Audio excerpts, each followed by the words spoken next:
Hi అండి, నమస్తే. నేను Ambika. Welcome back to Vinni చేతి వంట. ఈరోజు విన్నీ చేతి వంటలో ఏదైనా స్వీట్ తినాలి అనిపిస్తే అప్పటికప్పుడు చాలా సింపుల్గా తయారు చేసుకునే ఈ తీపి గారెల్ని ఏ విధంగా తయారు చేసుకోవచ్చో చూపిస్తానండి. నేను ట్రై చేశాను, చాలా పర్ఫెక్ట్గా వచ్చాయి. ఒకసారి మీరు కూడా తయారు చేసుకుంటారని చెప్పి వీడియో పోస్ట్ చేస్తున్నాను. వీడియోని ఎక్కడ స్కిప్ చేయకండి, పూర్తిగా చూసేయండి. మరి ఒక చిన్న రిక్వెస్ట్ అండి, మన విన్నీ చేతి వంట ఛానల్ని ఇంకా సబ్స్క్రైబ్ చేసుకుని వాళ్ళు ఉంటే ప్లీజ్ సబ్స్క్రైబ్ చేసుకోండి, వీడియోకి లైక్ చేయండి. ముందుగా ఒక బౌల్ తీసుకుని నేను ఇక్కడ 1 కప్పు మినపగుళ్ళని తీసుకున్నాను. ఈ మినపగుళ్ళని ఒక 2 సార్లు శుభ్రంగా కడుక్కోవాలి. ఇలా కడిగిన తర్వాత ఈ పప్పులో కొన్ని నీళ్లు పోసి పూర్తిగా పప్పు మునిగే వరకు నీళ్లు పోసుకొని ఒక 3 గంటల పాటు నాననివ్వాలి. పప్పు నానడానికి 3 గంటలు సరిపోతుందండి. ఎక్కువ నానినా పప్పు నూనె పీల్చేసుకుంటాయి గారెలు.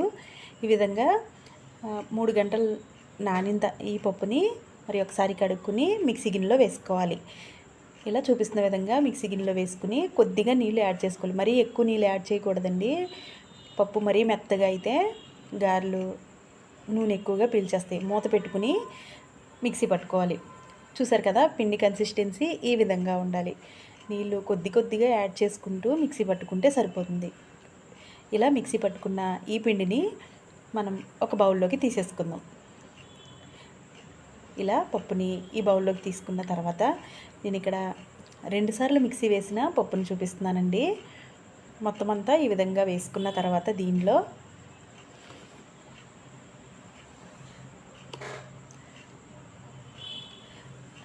రుచికి సరిపడా కొద్దిగా సాల్ట్ వేసుకుని ఒక పించ్ ఆఫ్ వంట సోడాని కూడా యాడ్ చేసుకోవాలి. మరీ ఎక్కువ అవసరం లేదండి, ఎందుకంటే మిక్సీ పట్టాం కదా, గ్రైండ్ చేసుకుంటే వంట సోడా యాడ్ చేయవసరం లేదు. ఈ 2 వేసిన తర్వాత పిండి ఈ చూపిస్తున్న విధంగా ఈ విధంగా కలుపుకోవాలి. మొత్తం అంతా సాల్ట్ కలిసేలాగా కలుపుకోవాలి. పప్పు కన్సిస్టెన్సీ ఈ విధంగా ఉండాలండి, అప్పుడు చాలా పర్ఫెక్ట్గా వేసుకోవచ్చు గారెల్ని.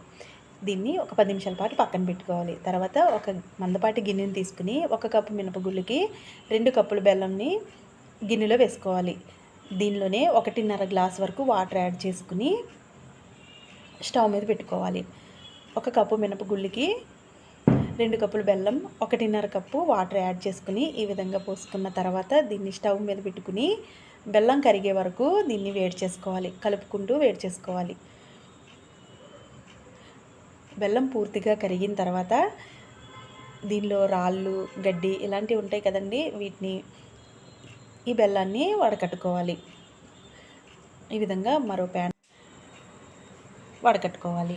ఈ విధంగా వడకట్టుకున్న తర్వాత స్టవ్ వెలిగించుకుని మరి కొద్దిసేపు మరిగించుకోవాలి. ఈ బెల్లం పాకం దీనికి ఏమీ పాకం రానవసరం లేదండి, బెల్లం కొద్దిగా మరిగితే సరిపోతుంది.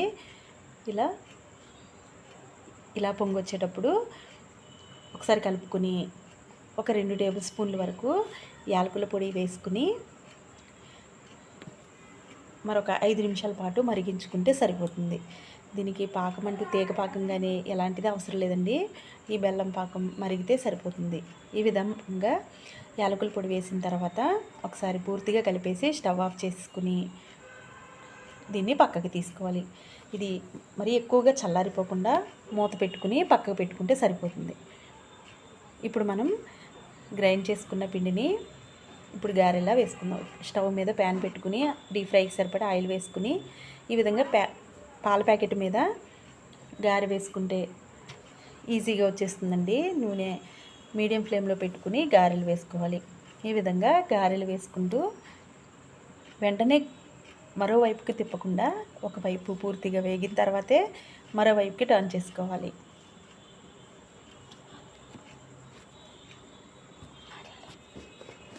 ఈ విధంగా ఈ కలర్ వచ్చిన తర్వాత మరోవైపుకి తిప్పుకుంటూ 2 వైపులా పూర్తిగా కాగిన తర్వాత మనం ముందుగా బెల్లం పాకం రెడీ చేసుకున్నాం కదా, దీనిలో వేసేసుకోవాలి. గారెలు వేడిగా ఉండాలండి, అప్పుడే బెల్లం పాకం అనేది పీల్చుకుంటుంది. పాకం కొద్దిగా చల్లబడినా పర్వాలేదు, గారెలు మాత్రం వేడిగా ఉంటేనే బెల్లం పాకాన్ని బాగా పీల్చుకుంటాయి. ఈ విధంగా మొత్తం అన్నీ గారెలు బెల్లం పాకంలో వేసేసుకోవాలి. మిగిలిన పిండిని ఇదే విధంగా గారెలా వేసుకుని వెంటనే తిప్పకుండా కలర్ వచ్చిన తర్వాత మరోవైపు తిప్పుకొని సేమ్ అదే కలర్ వచ్చిన తర్వాత బెల్లం పాకంలో వేసేసుకోవాలి.